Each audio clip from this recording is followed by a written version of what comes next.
what the world is watching.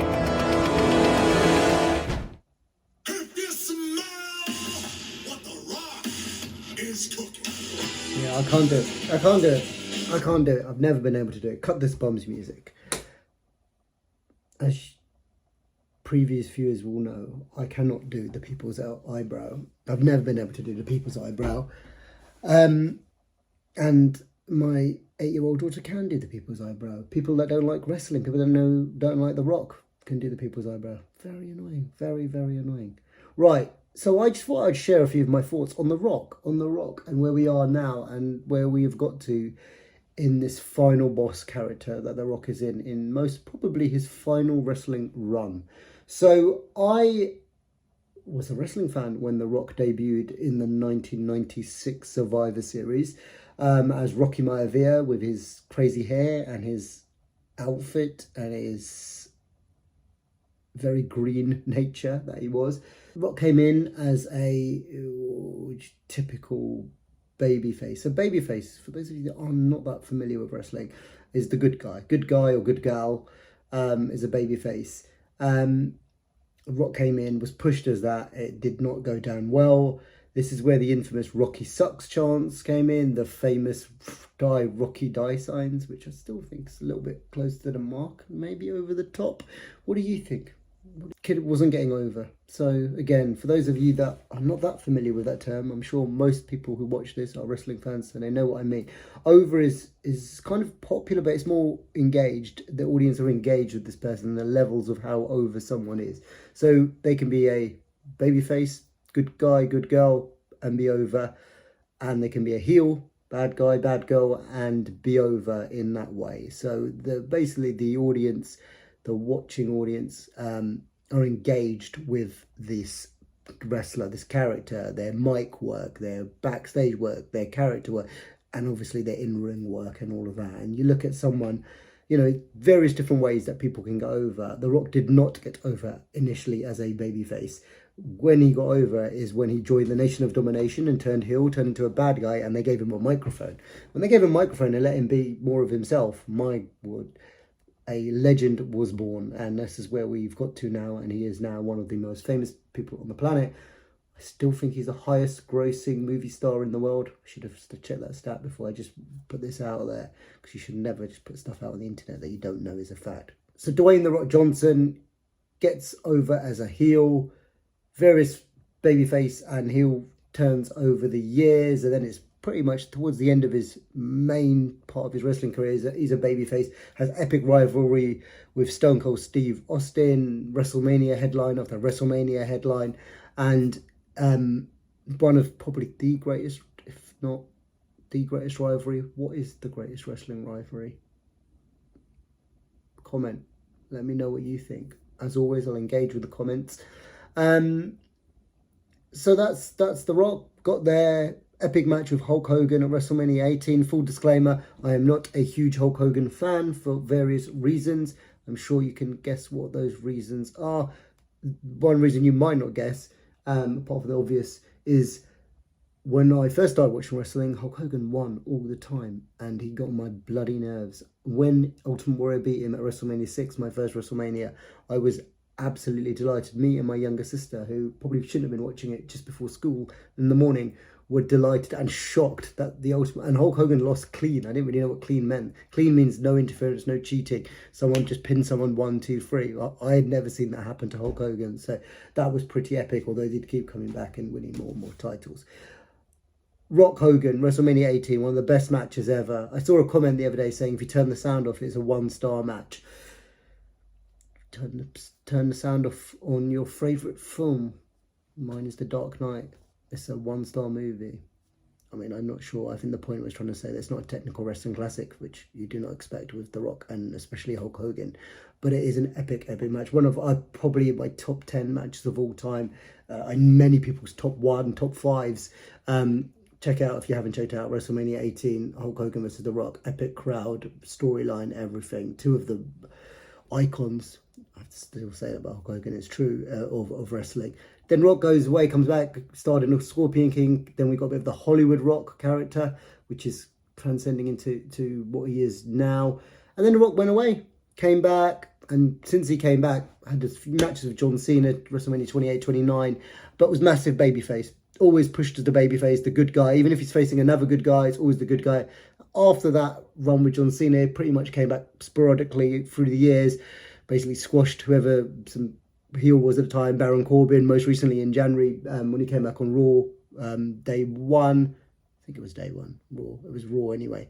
Jinder Mahal, and generally talk some trash, people's elbow, rock bottom, blah, blah, blah, blah, blah, blah, blah.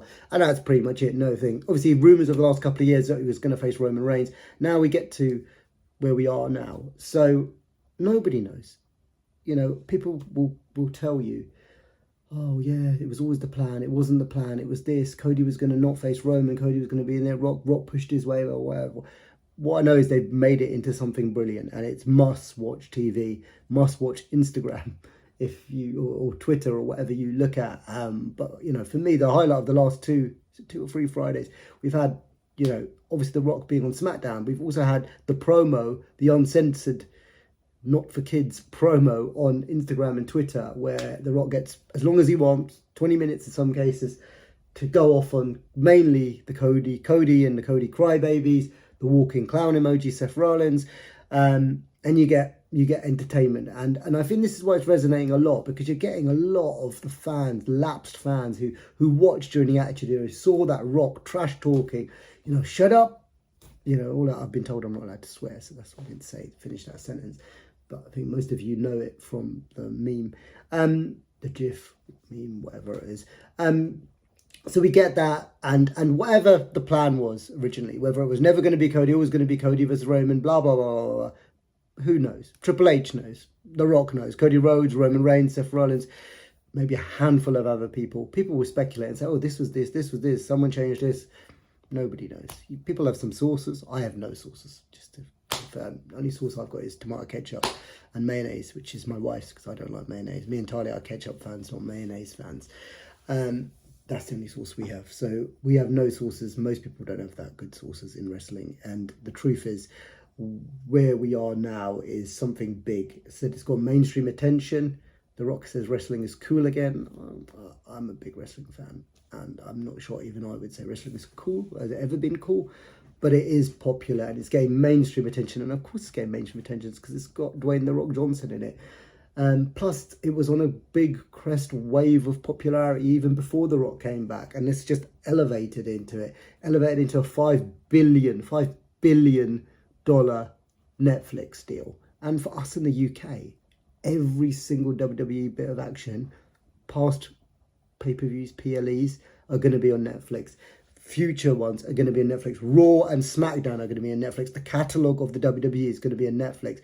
Myself and Talia, and I'm sure many UK fans, are very excited about that.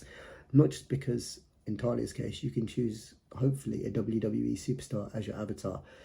Back to The Rock. So we are here now. We are in probably the final run of The Rock's wrestling career. At the moment, he's only got one match scheduled, but it'll be a shock if he does not face Roman Reigns. Maybe at next WrestleMania, maybe down the line somewhere.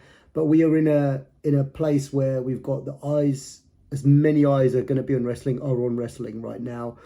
The biggest WrestleMania in history, as they say. It does feel like a pretty big one, I have to say. It's the 40th anniversary. We've got a very good card, apart from The Rock appearing, apart from Roman Reigns versus Cody Rhodes. Some big matches, some big storylines coming to a conclusion. I think you're going to be an amazing Philadelphia crowd. And my memories of the Philadelphia crowd are from watching Royal Rumble, and ironically, Roman Reigns winning the Royal Rumble with The Rock's help, The Rock getting cheered and Roman Reigns getting booed when Roman Reigns was, going back to the early part of this video, a babyface, getting pushed as a babyface and not getting made. I think he was over, but not as over as maybe WWE wanted him to be. So yeah, so we're here now. We're in this situation. I think it's resonating with a lot of people who've come back to wrestling. A lot of people haven't watched for ages. The social media clips are insane. Like our YouTube channel, this channel that you're watching right now, GWE Wrestling Talk, we had about 100 subscribers. We did the Rock concert, which I'm very proud of. Go and check it out hopefully I can somehow add the link in this video so you can see it if you haven't already seen it. We've gone from 100 subscribers to 700 subscribers. That video has got just under, I just looked, 3,000 views, which is off the charts for us. We were getting anywhere between 20 and 100, 200 views at the most on our video. So it's, The Rock sells, The Rock is business, The Rock is a big deal. He's making WrestleMania a big deal. He's making wrestling an even bigger deal than it is. And it's a very exciting time to be a fan. Just a quick reminder before I stop here. Saturday, GWE's stupendous Saturday, our second show on Saturday, me and Talia will be hosting a prime tasting, prime giveaway, Logan Paul special. We had a few comments when we used to have like 30 subscribers about, so you should do a prime tasting thing. So thank you for those couple of people who mentioned that. We're going to do it. Talia's going to rank the primes. We're going to give away some rare bottles of prime as well. So make sure you stay tuned for that on Saturday, or tune in for that on Saturday. We're also going to show you some exclusive footage. Like Talia and I were Money in the Bank. We once in a lifetime experience being front row. We had Logan Paul in the ladder match, in the Money in the Bank ladder match, fall in front of us. And we had some choice words for him, which we managed to capture on video. So we'll show you that too on Saturday's show. So as always, please like, subscribe, comment. What other shows do you want to see? What else do you want to see on this? Please comment, subscribe, recommend, share, do whatever you need to do. Much appreciated. I will leave you with that. If you smile!